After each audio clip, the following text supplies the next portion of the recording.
So when I met my friends, they asked me, Yusuf, did you ever travel on the aeroplane? I said, no. In my life, we come from a humble family. We are not financially capable of flying around in the world. So my friend said, take it, man, go on a plane trip. So alhamdulillah, I accepted. I told my dad, okay, I'll accompany you. And we went to Riyadh, the capital of Saudi Arabia. We were met by VIPs. All this didn't mean anything to me. We were at Al Khuzama Hotel, 5-star hotel in Riyadh.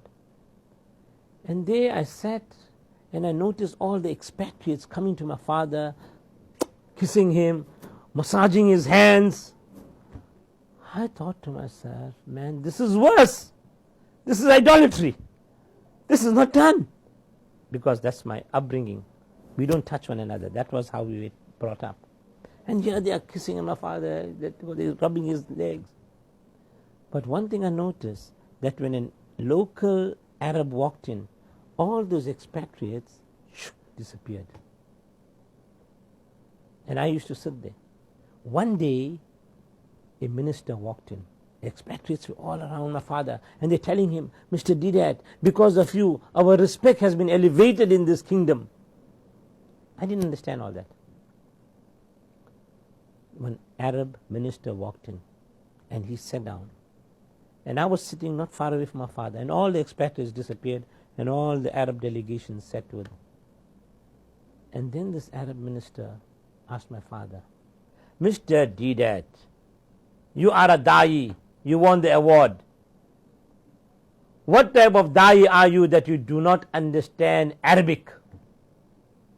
I looked at my father and I said, that's right. Deedat doesn't know how to speak Arabic.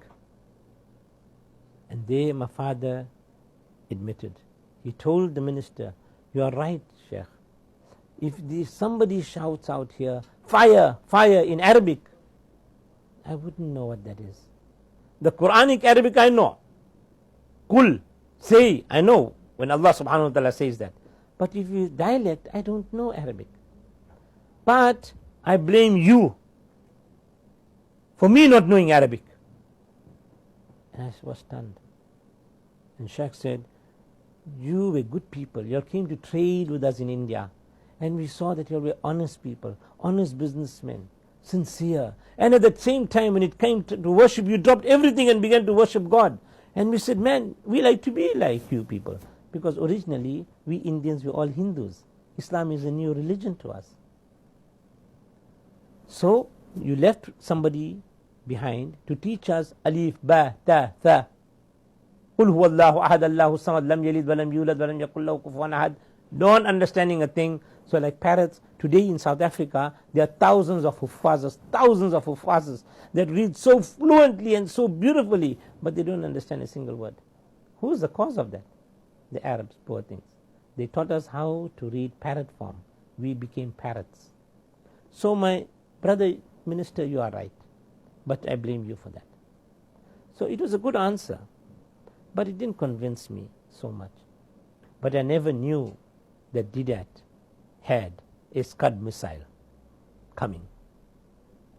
And then he asked the minister, my dear minister, how many masjids are here in Riyadh, Kingdom of Saudi Arabia? And he gave a figure about 1,000 or so. So my father is asking, who is the Imam speaking to in that masjid? He said, no, he's addressing us Muslims.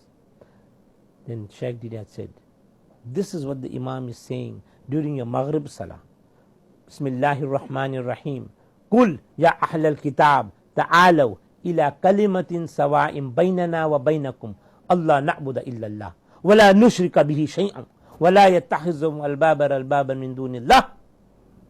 Meaning is, say, O people of the book, come to common terms as between us and you, that we worship none but Allah, that we do not associate any partners with Allah.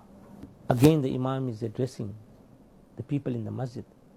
لَقَدْ كَفَرَ الَّذِينَ قَالُوا إِنَّ اللَّهُ وَالْمَسِيحُ ابْنُ مَرْيَمَ. Anyone who says Jesus Christ, the son of Mary, is God, is making kufr.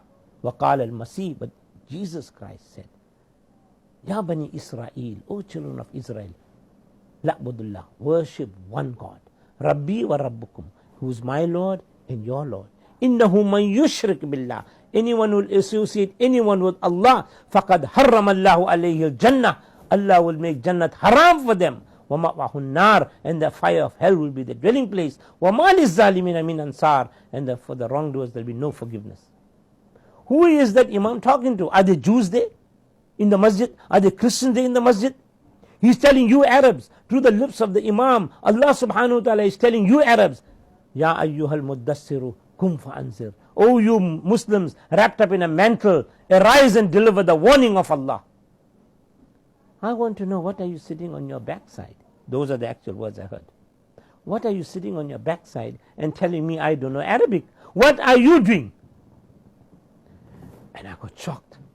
I said, who is this man? This is Ahmed Deedat, my father?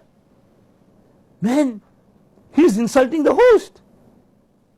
And then the minister opened his mouth. And what he said changed my life. The statement of the minister was, and I quote, Mr. Deedat, I apologize for asking this question. I take it back. You are doing a great work. And he got up, he shook my father's hand, and he left. And that was the day I made a promise to Allah subhanahu wa ta'ala that please help me to stand by my father, to help him, because this was no ordinary man. That was the day I saw that he was no ordinary man. That was the day it changed my life. I dropped everything.